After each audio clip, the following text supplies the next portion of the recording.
প্রতিহিংসা।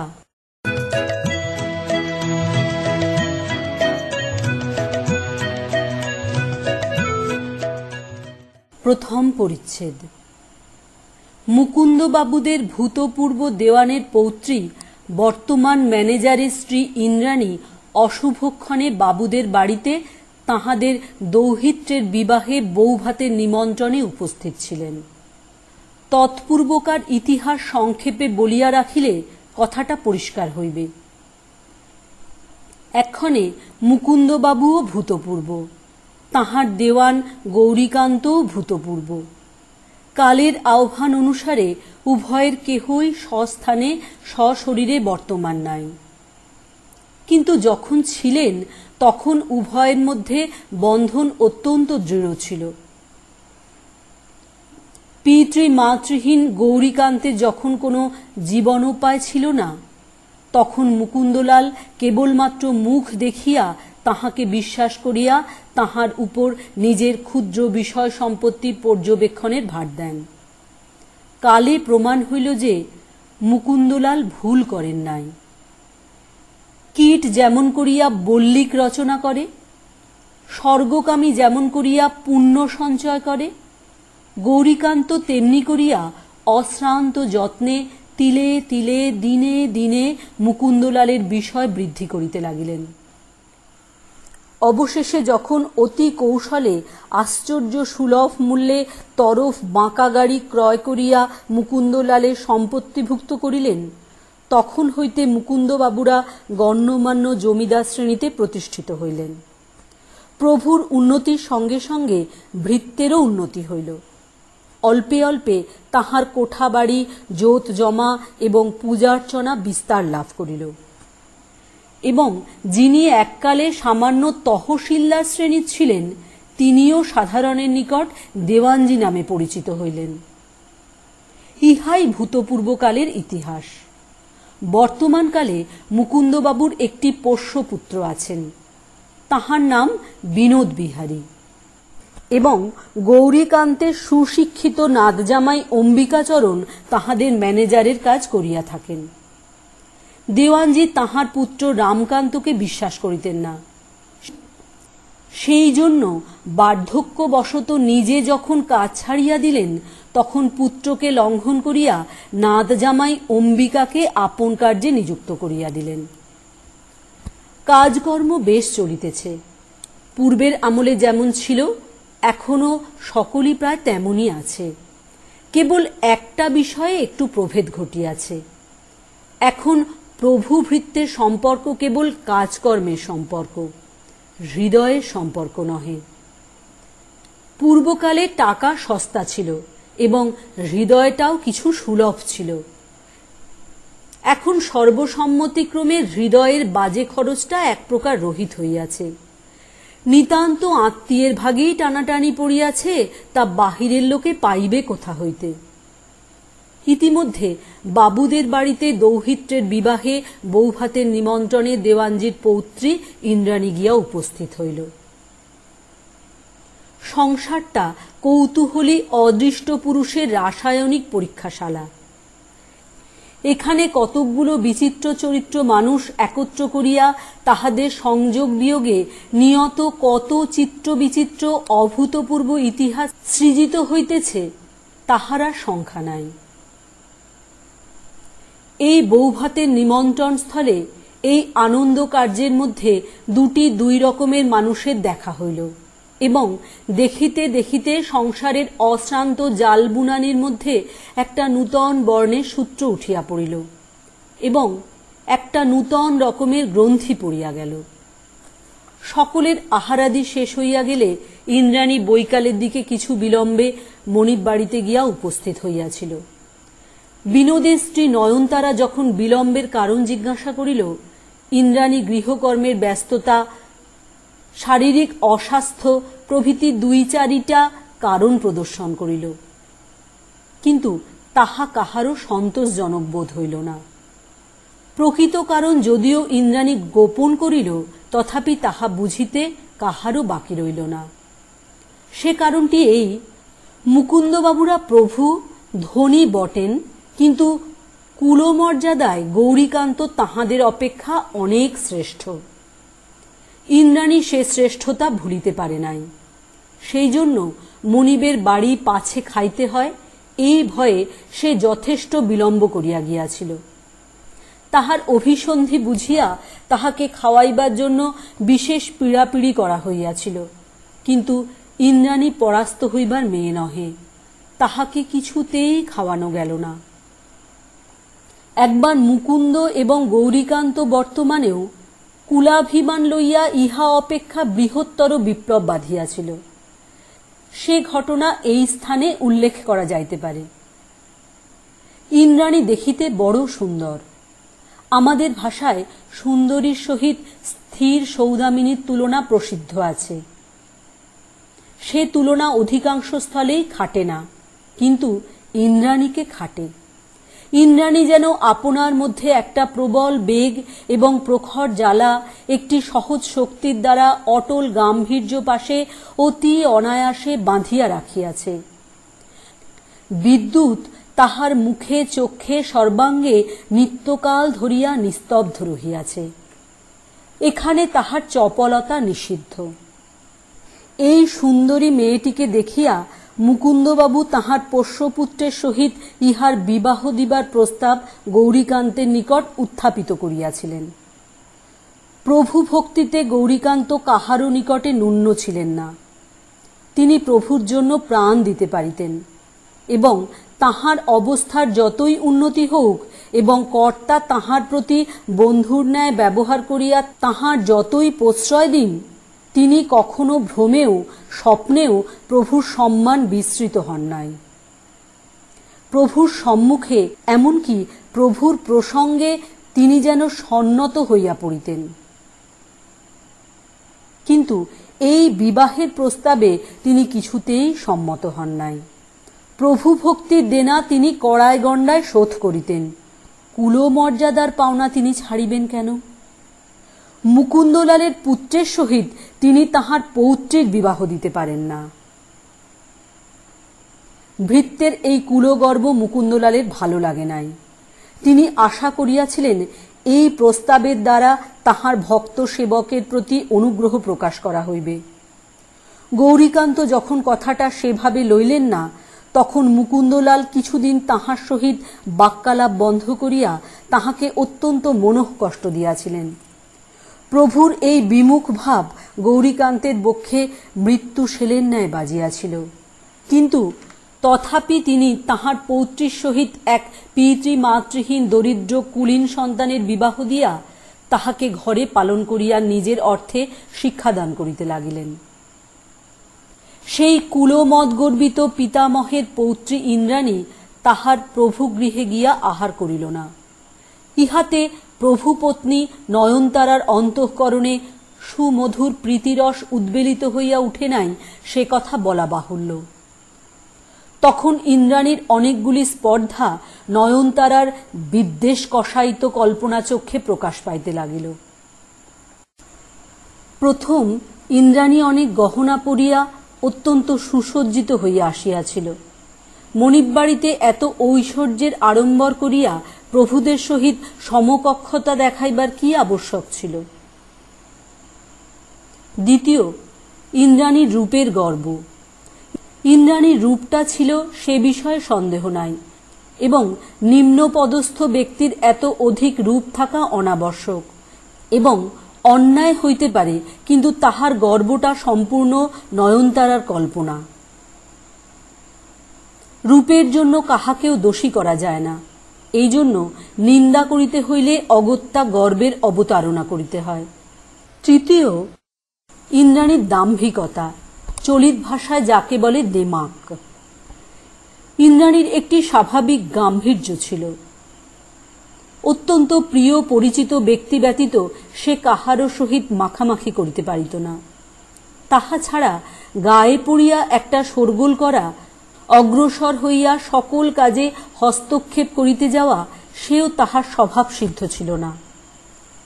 এরূপ নানা প্রকার অমূলক এবং সমূলক কারণে নয়নতারা ক্রমশ উত্তপ্ত হইয়া উঠিতে লাগিল, এবং অনাবশ্যক সূত্র ধরিয়া ইন্দ্রাণীকে আমাদের ম্যানেজারের স্ত্রী, আমাদের দেওয়ানের নাতনি বলিয়া বারংবার পরিচিত ও অভিহিত করিতে লাগিল। তাহার একজন প্রিয় মুখরা দাসীকে শিখাইয়া দিল। সে ইন্দ্রাণীর গায়ের উপর পড়িয়া সখীভাবে তাহার গহনাগুলি হাত দিয়া নাড়িয়া নাড়িয়া সমালোচনা করিতে লাগিল। কণ্ঠী এবং বাজুবন্দের প্রশংসা করিয়া জিজ্ঞাসা করিল, হ্যাঁ ভাই, এ কি গিলটি করা? ইন্দ্রাণী পরম গম্ভীর মুখে কহিল, না, এ পিতলের। নয়নতারা ইন্দ্রাণীকে সম্বোধন করিয়া কহিল, ওগো, তুমি ওখানে একলা দাঁড়িয়ে কি করছো? এই খাবারগুলো হাটখোলার পালকিতে তুলে দিয়ে এসো না। অদূরে বাড়ির দাসী উপস্থিত ছিল। ইন্দ্রাণী কেবল মুহূর্তকালের জন্য তাহার বিপুল পক্ষচ্ছায়া গভীর উদার দৃষ্টি মেলিয়া নয়নতারার মুখের দিকে চাহিল এবং পরক্ষণেই নীরবে মিষ্টান্নপূর্ণ সরাখুরি তুলিয়া লইয়া হাটখোলার পালকির উদ্দেশ্যে নিচে চলিল। যিনি এই মিষ্টান্ন উপহার প্রাপ্ত হইয়াছেন তিনি শশব্যস্ত হইয়া কহিলেন, তুমি কেন ভাই কষ্ট করছো? দাও না, ওই দাসীর হাতে দাও। ইন্দ্রাণী তাহাতে সম্মত না হইয়া কহিল, এতে আর কষ্ট কিসের? অপরা কহিলেন, তবে ভাই আমার হাতে দাও। ইন্দ্রাণী কহিল, না, আমিই নিয়ে যাচ্ছি। বলিয়া অন্নপূর্ণা যেমন স্নিগ্ধ গম্ভীর মুখে সমুচ্চ স্নেহে ভক্তকে স্বহস্তে অন্ন তুলিয়া দিতে পারিতেন, তেমনি অটল স্নিগ্ধভাবে ইন্দ্রাণী পালকিতে মিষ্টান্ন রাখিয়া আসিল এবং সেই 2 মিনিট কালের সংস্রবে হাটখোলাবাসিনী ধনী গৃহবধূ এই স্বল্পভাষিনী মিতহাসিনী ইন্দ্রাণীর সহিত জন্মের মতো প্রাণের সখিত্ব স্থাপনের জন্য উচ্ছ্বসিত হইয়া উঠিল। এইরূপে নয়নতারা স্ত্রীজন সুলভ নিষ্ঠুর নৈপুণ্যের সহিত যতগুলি অপমানস্বর বর্ষণ করিল, ইন্দ্রাণী তাহার কোনোটাকেই গায়ে বিঁধিতে দিল না। সকলগুলি তাহার অকলঙ্ক সমুজ্জ্বল সহজ তেজস্বিতার কঠিন বর্মে ঠেকিয়া আপনি ভাঙিয়া ভাঙিয়া পড়িয়া গেল। তাহার গম্ভীর অবিচলতা দেখিয়া নয়নতারার আক্রোশ আরো বাড়িয়া উঠিতে লাগিল এবং ইন্দ্রাণী তাহা বুঝিতে পারিয়া একসময় অলক্ষ্যে কাহারও নিকট বিদায় না লইয়া বাড়ি চলিয়া আসিল।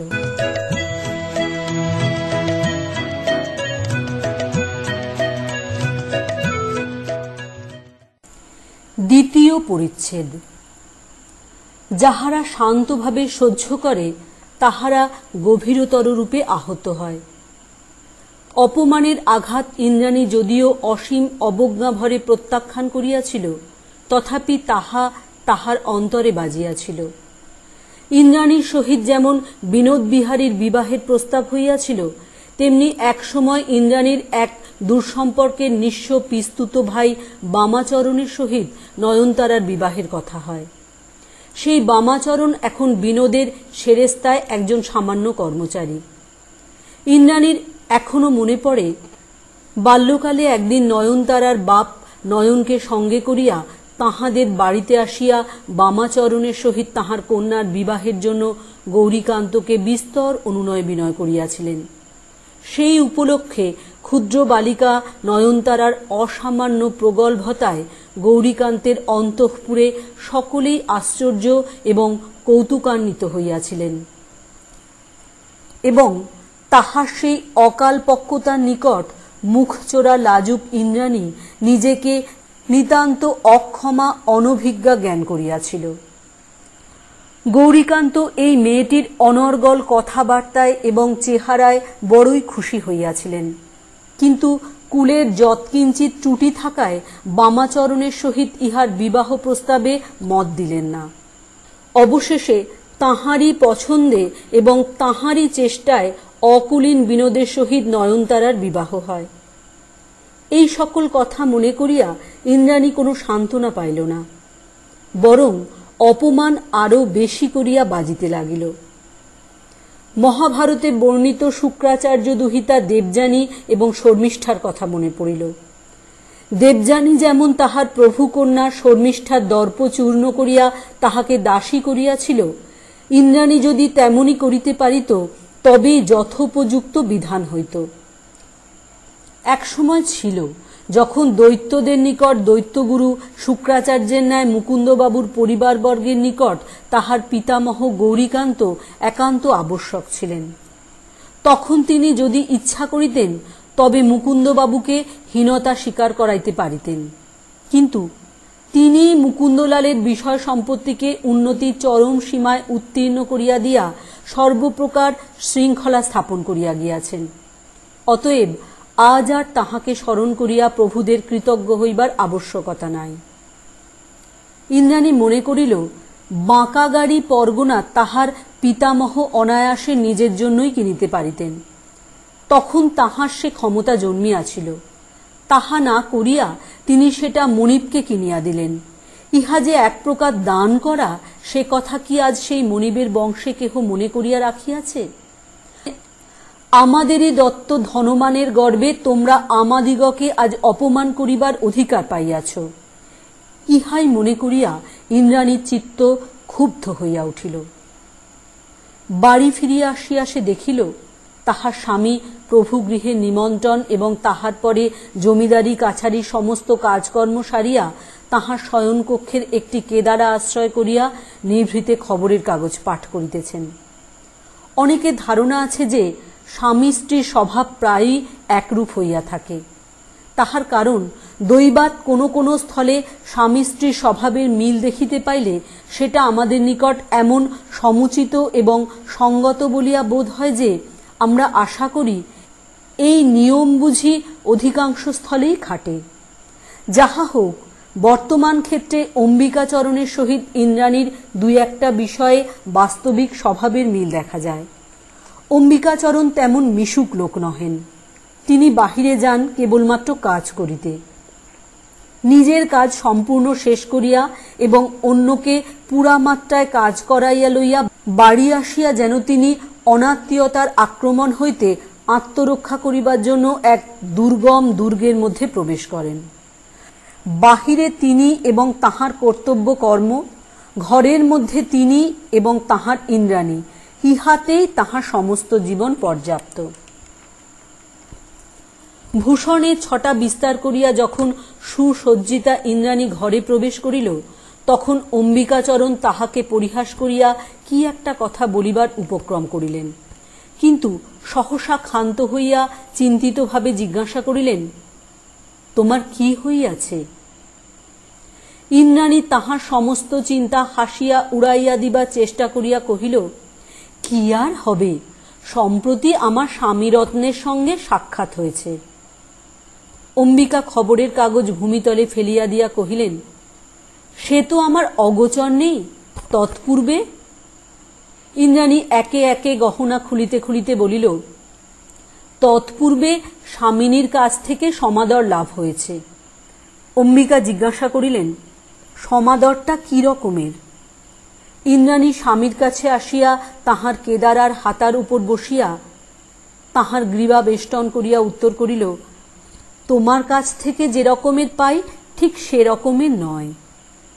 তাহার পর ইন্দ্রাণী একে একে সকল কথা বলিয়া গেল। সে মনে করিয়াছিল স্বামীর কাছে এ সকল অপ্রিয় কথার উত্থাপন করিবে না, কিন্তু সে প্রতিজ্ঞা রক্ষা হইল না, এবং ইহার অনুরূপ প্রতিজ্ঞাও ইন্দ্রাণী ইতিপূর্বে কখনো রক্ষা করিতে পারে নাই। বাহিরের লোকের নিকট ইন্দ্রাণী যতই সংযত সমাহিত হইয়া থাকিত, স্বামীর নিকটে সে সেই পরিমাণে আপন প্রকৃতির সমুদয় স্বাভাবিক বন্ধন মোচন করিয়া ফেলিত। সেখানে লেশমাত্র আত্মগোপন করিতে পারিত না। অম্বিকাচরণ সমস্ত ঘটনা শুনিয়া মর্মান্তিক ক্রুদ্ধ হইয়া উঠিলেন। বলিলেন, এখনই আমি কাজে ইস্তফা দিব। তৎক্ষণাৎ তিনি বিনোদবাবুকে এক কড়া চিঠি লিখিতে উদ্যত হইলেন। ইন্দ্রাণী তখন চৌকির হাতা হইতে নিচে নামিয়া মাদুর পাতা মেঝের উপর স্বামীর পায়ের কাছে বসিয়া তাহার কোলের উপর বাহু রাখিয়া বলিল, এত তাড়াতাড়ি কাজ নেই, চিঠি আজ থাক, কাল সকালে যা হয় স্থির করো। অম্বিকা উত্তেজিত হইয়া উঠিয়া কহিলেন, না, আর এক দণ্ড বিলম্ব করা উচিত নয়। ইন্দ্রাণী তাহার পিতামহের হৃদয় মৃণালে একটিমাত্র পদ্মের মতো ফুটিয়া উঠিয়াছিল। তাহার অন্তর হইতে সে যেমন স্নেহরস আকর্ষণ করিয়া লইয়াছিল, তেমনি পিতামহের চিত্ত সঞ্চিত অনেকগুলি ভাব সে অলক্ষ্যে গ্রহণ করিয়াছিল। মুকুন্দলালের পরিবারের প্রতি গৌরীকান্তের যে একটি অচল নিষ্ঠা এবং ভক্তি ছিল, ইন্দ্রাণী যদিও তাহা সম্পূর্ণ প্রাপ্ত হয় নাই, কিন্তু প্রভু পরিবারের হিত সাধনে জীবন অর্পণ করা যে তাহাদের কর্তব্য, এই ভাবটি তাহার মনে দৃঢ়বদ্ধমূল হইয়া গিয়াছিল। তাহার সুশিক্ষিত স্বামী ইচ্ছা করিলে ওকালতি করিতে পারিতেন, সম্মানজনক কাজ লইতে পারিতেন, কিন্তু তাহার স্ত্রীর হৃদয়ে দৃঢ় সংস্কার অনুসরণ করিয়া তিনি অনন্য মনে সন্তুষ্ট চিত্তে বিনোদের বিষয় সম্পত্তির তত্ত্বাবধান করিতেছিলেন। ইন্দ্রাণী যদিও অপমানে আহত হইয়াছিল, তথাপি তাহার স্বামী যে বিনোদ বিহারীর কাজ ছাড়িয়া দিবে, এ তাহার কিছুতেই মনে লইল না। ইন্দ্রাণী তখন যুক্তির অবতারণা করিয়া মৃদু মিষ্ট স্বরে কহিল, বিনোদবাবুর তো কোনো দোষ নেই, তিনি এর কিছুই জানেন না। তাহার স্ত্রীর উপর রাগ করে তুমি হঠাৎ তাড়াতাড়ি তাঁর সঙ্গে ঝগড়া করতে যাবে কেন? শুনিয়া অম্বিকাবাবু উচ্চৈঃস্বরে হাসিয়া উঠিলেন। নিজের সংকল্প তাহার নিকট অত্যন্ত হাস্যকর বলিয়া বোধ হইল। তিনি কহিলেন, সে একটা কথা বটে, কিন্তু মনিব হন আর যিনিই হন, ওদের ওখানে আর কখনো তোমাকে পাঠাচ্ছি না। এই অল্প একটু ঝড়েই সেদিনকার মতো মেঘ কাটিয়া গেল। গৃহ প্রসন্ন হইয়া উঠিল এবং স্বামীর বিশেষ আদরে ইন্দ্রাণী বাহিরে সমস্ত অনাদর বিস্তৃত হইয়া গেল।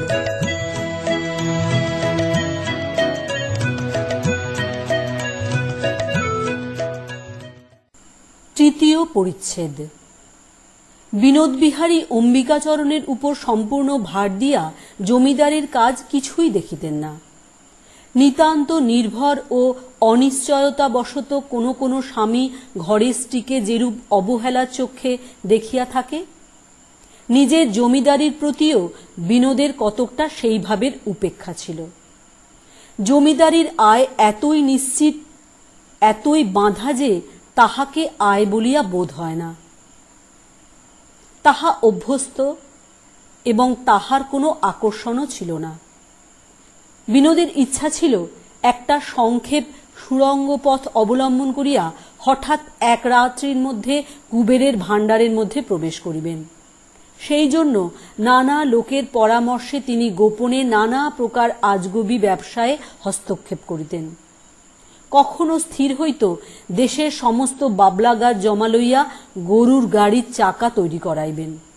কখনো পরামর্শ হইত সুন্দরবনের সমস্ত মধুচক্র তিনি আহরণ করিবেন।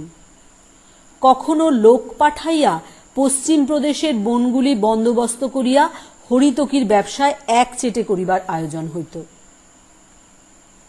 বিনোদ মনে মনে ইহা বুঝিতেন যে অন্য লোক শুনিলে হাসিবে, সেই জন্য কাহারও কাছে প্রকাশ করিতে চাহিতেন না।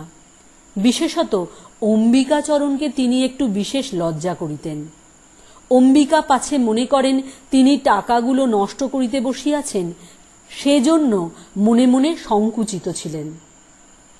অম্বিকার নিকট তিনি এমন ভাবে থাকিতেন যেন অম্বিকাই জমিদার এবং তিনি কেবল বসিয়া থাকিবার জন্য বার্ষিক কিছু বেতন পাইতেন।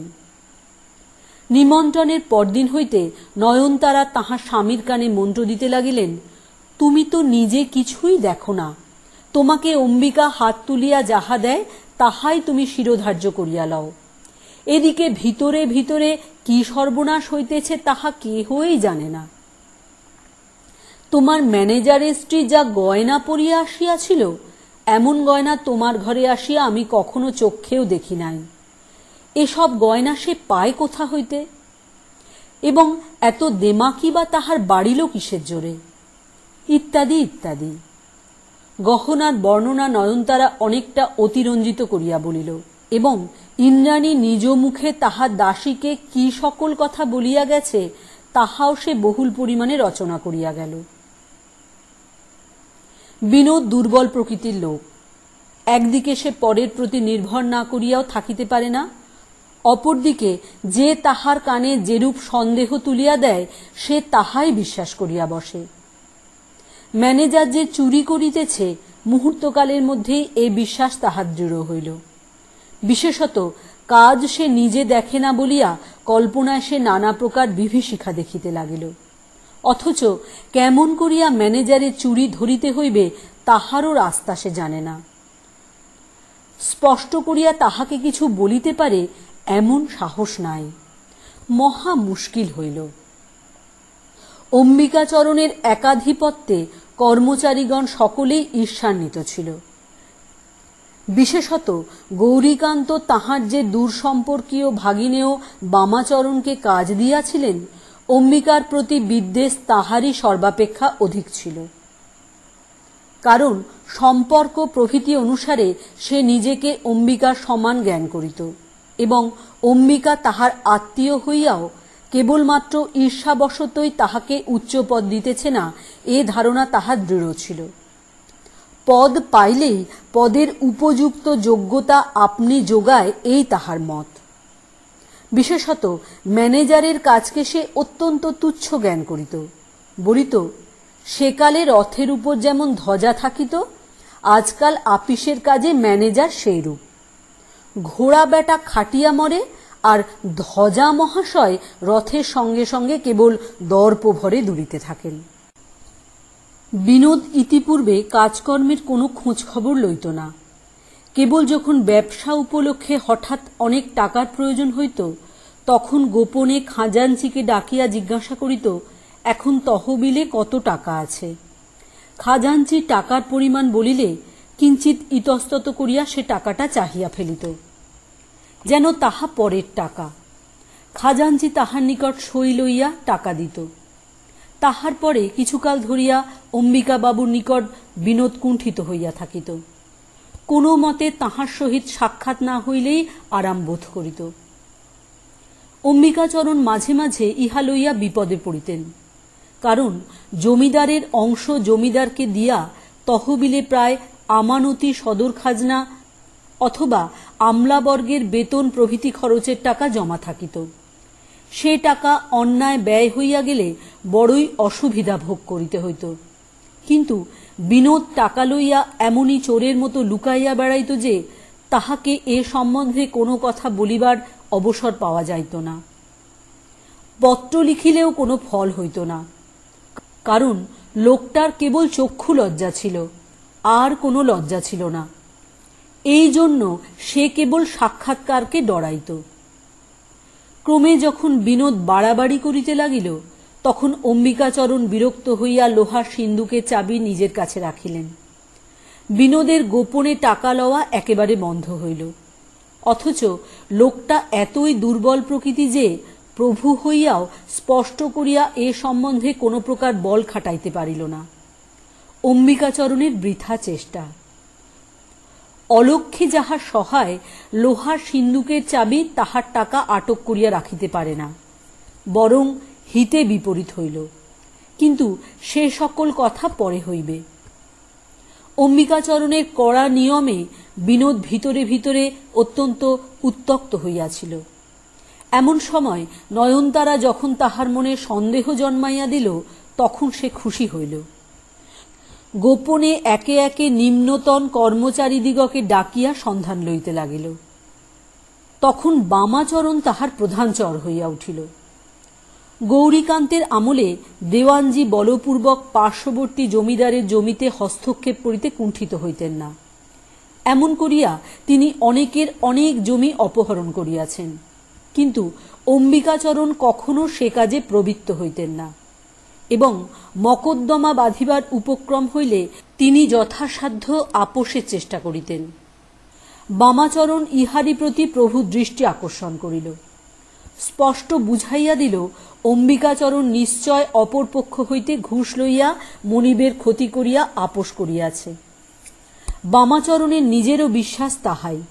যাহার হাতে ক্ষমতা আছে সে যে ঘুষ না লইয়া থাকিতে পারে, ইহা সে মরিয়া গেলেও বিশ্বাস করিতে পারে না। এই রূপে গোপনে নানা মুখ হইতে ফুৎকার পাইয়া বিনোদের সন্দেহ শিখা ক্রমেই বাড়িয়া উঠিতে লাগিল।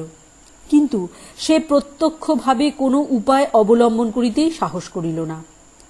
এক চক্ষুলজ্জা, দ্বিতীয়ত আশঙ্কা, পাছে সমস্ত অবস্থাভিজ্ঞ অম্বিকাচরণ তাহার কোনো অনিষ্ট করে। অবশেষে নয়নতারা স্বামীর এই কাপুরুষতায় জ্বলিয়া পুড়িয়া বিনোদের অজ্ঞাতসারে একদিন অম্বিকাচরণকে ডাকিয়া পর্দার আড়াল হইতে বলিলেন, তোমাকে আর রাখা হবে না, তুমি বামাচরণকে সমস্ত হিসেব বুঝিয়ে দিয়ে চলে যাও। তাহার সম্বন্ধে বিনোদের নিকট আন্দোলন উপস্থিত হইয়াছে সে কথা অম্বিকা পূর্বেই আভাসে জানিতে পারিয়াছিলেন। সেজন্য নয়নতারার কথায় তিনি তেমন আশ্চর্য হন নাই। তৎক্ষণাৎ বিনোদ বিহারীর নিকট গিয়া জিজ্ঞাসা করিলেন, আমাকে কি আপনি কাজ থেকে নিষ্কৃতি দিতে চান? বিনোদ শশব ব্যস্ত হইয়া কহিল, না, কখনোই না। অম্বিকাচরণ পুনর্বার জিজ্ঞাসা করিলেন, আমার উপর কি আপনার কোনো সন্দেহের কারণ ঘটেছে? বিনোদ অত্যন্ত অপ্রতিভ হইয়া কহিল, কিছুমাত্র না। অম্বিকাচরণ নয়নতারার ঘটনা উল্লেখ মাত্র না করিয়া আপিসে চলিয়া আসিলেন। বাড়িতে ইন্দ্রাণীকেও কিছু বলিলেন না। এইভাবে কিছুদিন গেল। এমন সময় অম্বিকাচরণ ইনফ্লুয়েঞ্জায় পড়িলেন। শক্ত ব্যামো নহে, কিন্তু দুর্বলতাবশত অনেক দিন আপিস কামাই করিতে হইল। সেই সময় সদর খাজনা দেও এবং অন্যান্য কাজের বড় ভিড়। এই জন্য একদিন সকালে রোগশয্যা ত্যাগ করিয়া অম্বিকাচরণ হঠাৎ আপিসে আসিয়া উপস্থিত হইলেন। সেদিন কেহই তাহাকে প্রত্যাশা করে নাই এবং সকলেই বলিতে লাগিল, আপনি বাড়ি যান, এত কাহিল শরীরে কাজ করিবেন না। অম্বিকাচরণ নিজের দুর্বলতার প্রসঙ্গ উড়াইয়া দিয়া ডেস্কে গিয়া বসিলেন। আমলারা সকলেই যেন কিছু অস্থির হইয়া উঠিল এবং হঠাৎ অত্যন্ত অতিরিক্ত মনোযোগের সহিত নিজ নিজ কাজে প্রবৃত্ত হইল। অম্বিকাচরণ ডেস্ক খুলিয়া দেখেন তাহার মধ্যে তাহার একখানি কাগজও নাই। সকলকে জিজ্ঞাসা করিলেন, এ কি? সকলে যেন আকাশ হইতে পড়িল। চোরে লইয়াছে কি ভূতে লইয়াছে কেহ ভাবিয়া স্থির করিতে পারিল না। বামাচরণ কহিল, আরে মশায়, আপনারা ন্যাকামি রেখে দিন, সকলেই জানেন ওর কাগজপত্র বাবু নিজে তলব করে নিয়ে গেছেন। অম্বিকা রুদ্ধ রোষে শ্বেতবর্ণ হইয়া জিজ্ঞাসা করিলেন, কেন? বামাচরণ কাগজ লিখিতে লিখিতে বলিল, সে আমরা কেমন করে বলবো? বিনোদ অম্বিকাচরণের অনুপস্থিতি সুযোগে বামাচরণের মন্ত্রণাক্রমে নূতন চাবি তৈয়ারি করাইয়া ম্যানেজারের প্রাইভেট ডেস্ক খুলিয়া তাহার সমস্ত কাগজপত্র পরীক্ষা করিতে লইয়া গিয়াছেন। চতুর বামাচরণ সে কথা গোপন করিল না। অম্বিকা অপমানিত হইয়া কাজে ইস্তফা দেন, ইহা তাহার অনভিপ্রেত ছিল না। অম্বিকাচরণ ডেস্কে চাবি লাগাইয়া কম্পিত দেহে বিনোদের সন্ধানে গেলেন। বিনোদ বলিয়া পাঠাইল তাহার মাথা ধরিয়াছে। সেখান হইতে বাড়ি গিয়া হঠাৎ দুর্বল দেহে বিছানায় শুইয়া পড়িলেন। ইন্দ্রাণী তাড়াতাড়ি ছুটিয়া আসিয়া তাহাকে তাহার সমস্ত হৃদয় দিয়া যেন আবৃত করিয়া ধরিল। ক্রমে ইন্দ্রাণী সকল কথা শুনিল। স্থির সৌদামিনী আজ স্থির রহিল না, তাহার বক্ষ ফুলিতে লাগিল। বিস্ফারিত মেঘকৃষ্ণ চক্ষু প্রান্ত হইতে উন্মুক্ত বজ্রশিখা সুতীব্র উগ্র জ্বালা বিক্ষেপ করিতে লাগিল। এমন স্বামীর এমন অপমান, এত বিশ্বাসের এই পুরস্কার! ইন্দ্রাণীর এই অতুগ্র নিঃশব্দ রোষদাহ দেখিয়া অম্বিকার রাগ থামিয়া গেল। তিনি যেন দেবতার শাসন হইতে পাপীকে রক্ষা করিবার জন্য ইন্দ্রাণীর হাত ধরিয়া বলিলেন, বিনোদ ছেলে মানুষ, দুর্বল স্বভাব, 5 জনের কথা শুনে তার মন বিগড়ে গেছে। তখন ইন্দ্রাণী 2 হস্তে তাহার স্বামীর গলদেশ বেষ্টন করিয়া তাহাকে বক্ষের কাছে টানিয়া লইয়া আবেগের সহিত চাপিয়া ধরিল এবং হঠাৎ তাহার 2 চক্ষুর রোষদীপ্তি ম্লান করিয়া দিয়া ঝরঝর করিয়া অশ্রুজল ঝরিয়া পড়িতে লাগিল। পৃথিবীর সমস্ত অন্যায় হইতে, সমস্ত অপমান হইতে 2 বাহু পাশে টানিয়া লইয়া সে যেন তাহার হৃদয় দেবতাকে আপন হৃদয় মন্দিরে তুলিয়া রাখিতে চায়। স্থির হইল অম্বিকাচরণ এখনই কাজ ছাড়িয়া দিবেন। আজ আর কেহ তাহাকে কিছুমাত্র প্রতিবাদ করিল না। কিন্তু এই তুচ্ছ প্রতিশোধে ইন্দ্রাণীর মন কিছুই সান্ত্বনা মানিল না। যখন সন্দিগ্ধ প্রভু নিজেই অম্বিকাকে ছাড়াইতে উদ্যত, তখন কাজ ছাড়িয়া দিয়া তাহার আর কি শাসন হইল। কাজে জবাব দিবার সংকল্প করিয়াই অম্বিকার রাগ থামিয়া গেল। কিন্তু সকল কাজকর্ম, সকল আরাম বিশ্রামের মধ্যে ইন্দ্রাণীর রাগ তাহার হৃৎপিণ্ডের মধ্যে জ্বলিতে লাগিল।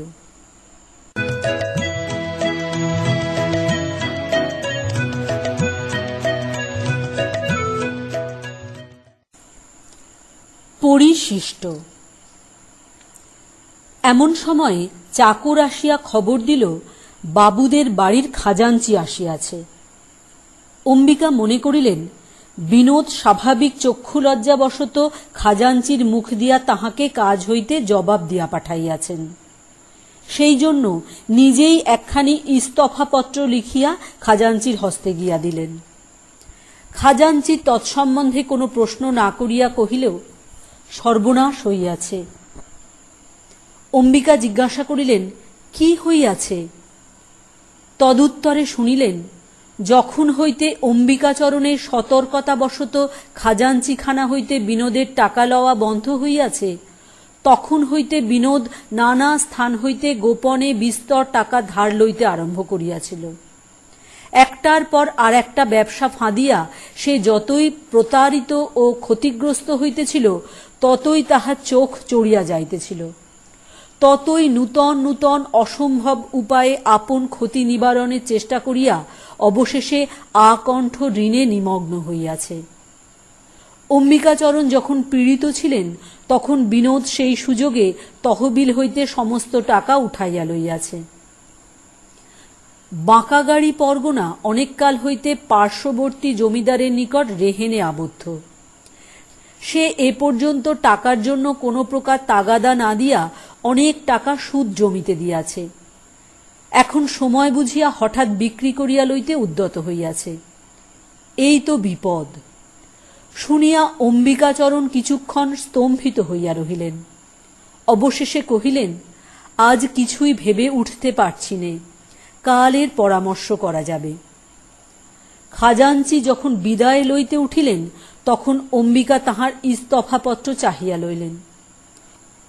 অন্তঃপুরে আসিয়া অম্বিকা ইন্দ্রাণীকে সকল কথা বিস্তারিত জানাইয়া কহিলেন, বিনোদের এ অবস্থায় তো আমি কাজ ছেড়ে দিতে পারি নে।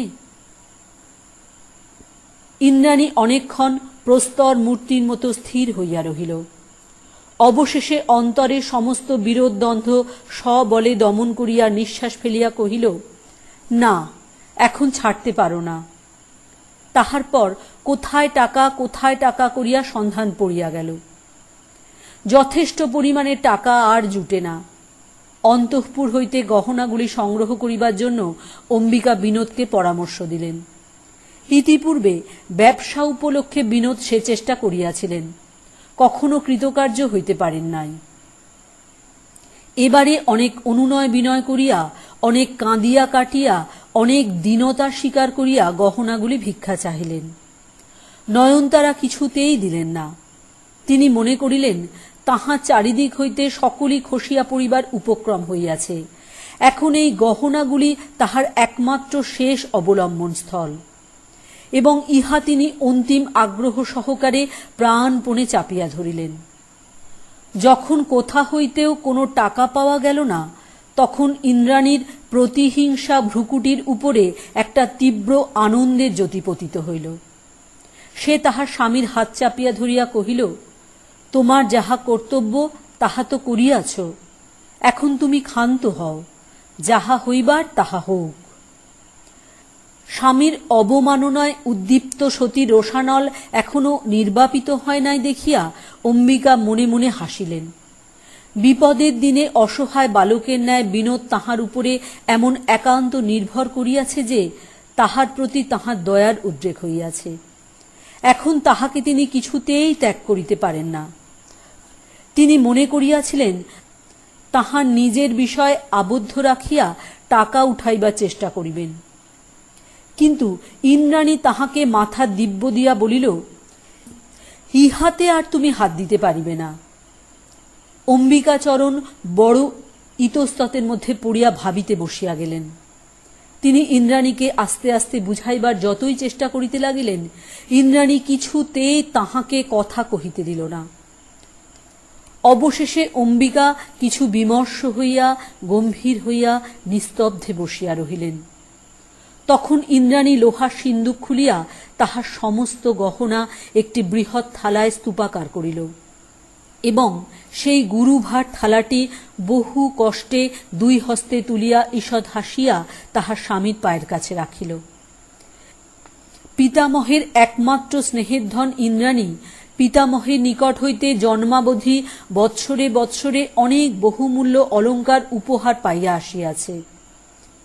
মিতাচারী স্বামীরও জীবনের অধিকাংশ সঞ্চয় এই সন্তানহীন রমণীর ভাণ্ডারে অলঙ্কার রূপে রূপান্তরিত হইয়াছে। এই সমস্ত স্বর্ণমাণিক্য স্বামীর নিকট উপস্থিত করিয়া ইন্দ্রাণী কহিল, আমার এই গহনাগুলি দিয়া আমার পিতামহের দত্ত দান উদ্ধার করিয়া আমি পুনর্বার তাহার প্রভু বংশকে দান করিব। এই বলিয়া সে সজল চক্ষু মুদ্রিত করিয়া মস্তক নত করিয়া কল্পনা করিল, তাহার সেই বিরল শুভ্র কেশধারী সরল সুন্দর মুখচ্ছবি, শান্ত স্নেহ হাস্যময় ধী প্রদীপ্ত উজ্জ্বল গৌরকান্তি বৃদ্ধ পিতামহ এই মুহূর্তে এখানে উপস্থিত আছেন এবং তাহার নত মস্তকে শীতল স্নেহহস্ত রাখিয়া তাহাকে নীরবে আশীর্বাদ করিতেছেন। বাঁকাগাড়ি পরগনা পুনশ্চ ক্রয় হইয়া গেলে তখন প্রতিজ্ঞা ভঙ্গ করিয়া গতভূষণা ইন্দ্রাণী আবার নয়নতারার অন্তঃপুরে নিমন্ত্রণে গমন করিল।